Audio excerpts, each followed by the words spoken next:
In this video, we're going to discuss about isolated point. So for definition, we say that X, an element of A, is an isolated point if there exists a positive epsilon such that the epsilon neighborhood of X intersection A is equal to the set containing X only.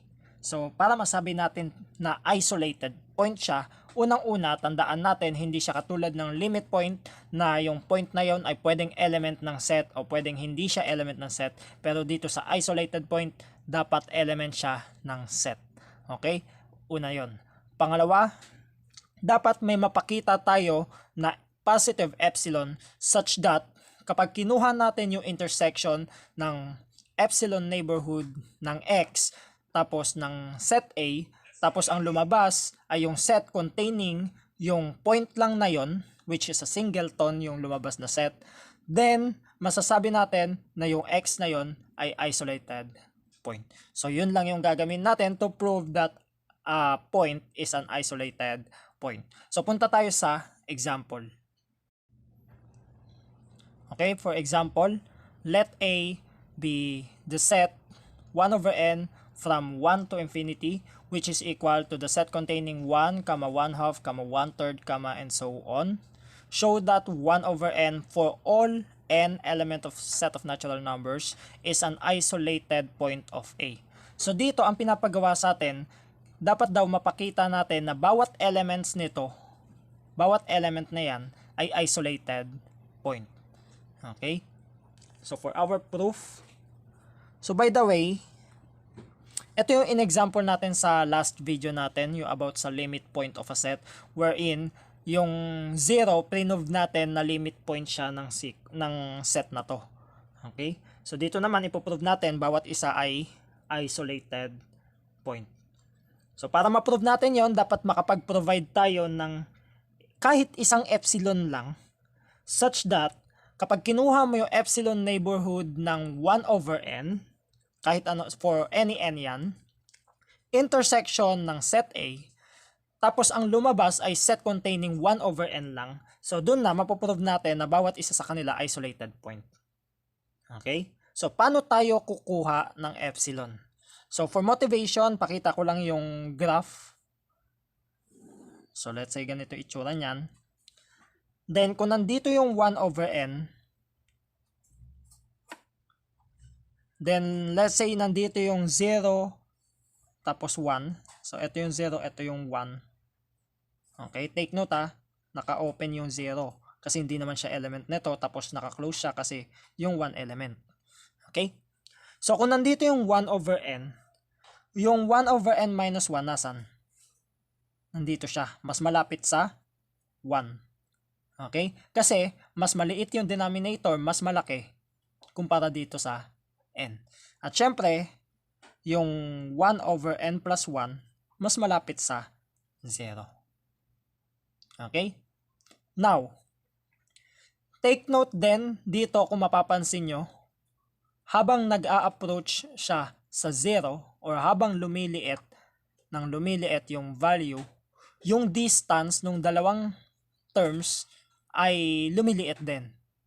Okay? Kumbaga dito yung distance ng 1 tsaka 1 over 2, that is 1 half. Yung distance ng 1 half tapos 1 third, that is 1/6, lumiit.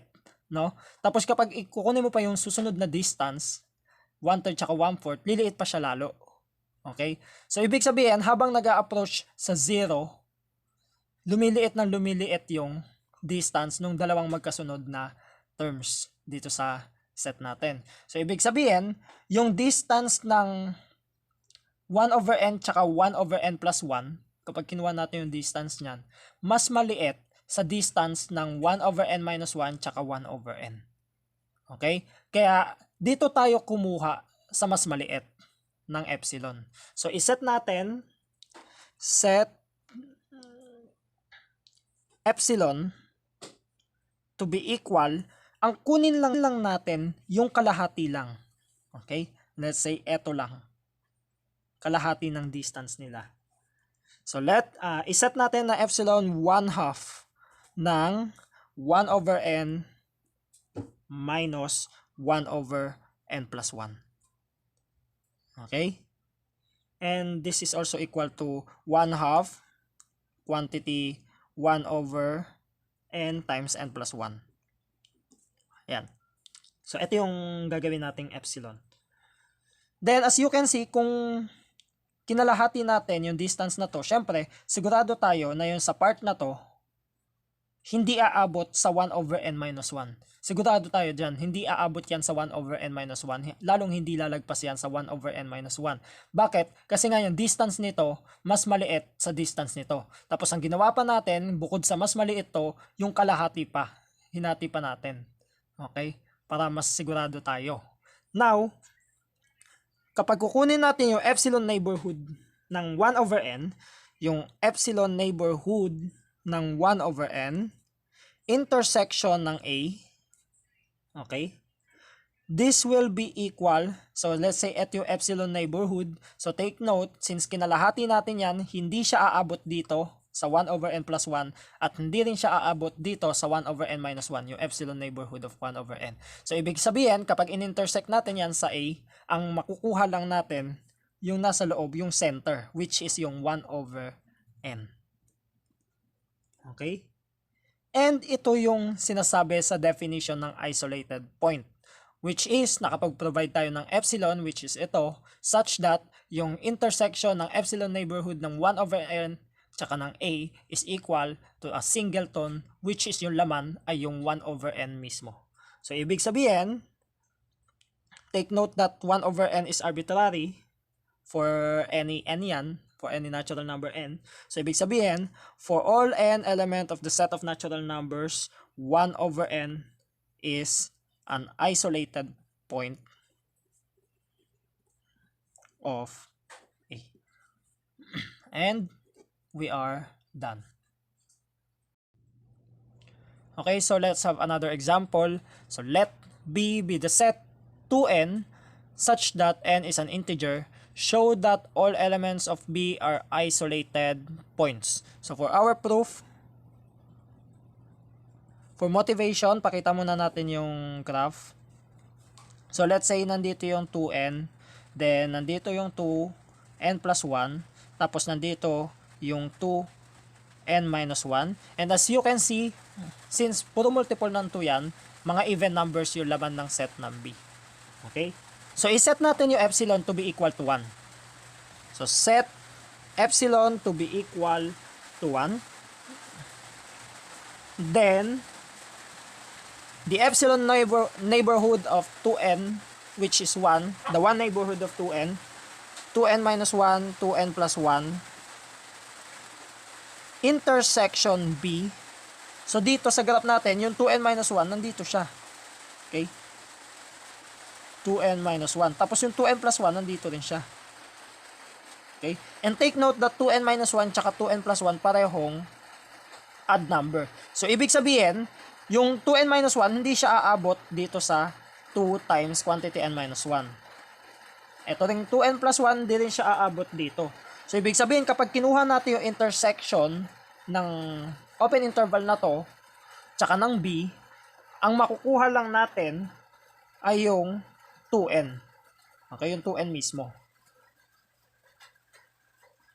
Okay? So, for example, para makita nyo, if n equals 1, then yung 2n minus 1 will be 1, kama yung 2n plus 1, that will be 3. Pag in-intersect mo yan sa B, ang lalabas lang, set containing 2. Okay? And so on. Kahit anong, for any value of n yan. For any n element of Z. So, ganyan yung mangyayari. Okay? Ito, ganito yung mangyayari. So, therefore, by the way, di siya kasama sa pinakita ko lang yung itsura. So, therefore, for any n element of Z, yung 2n is an isolated points of B. So, this is done. So, hanggang dito lang for isolated points.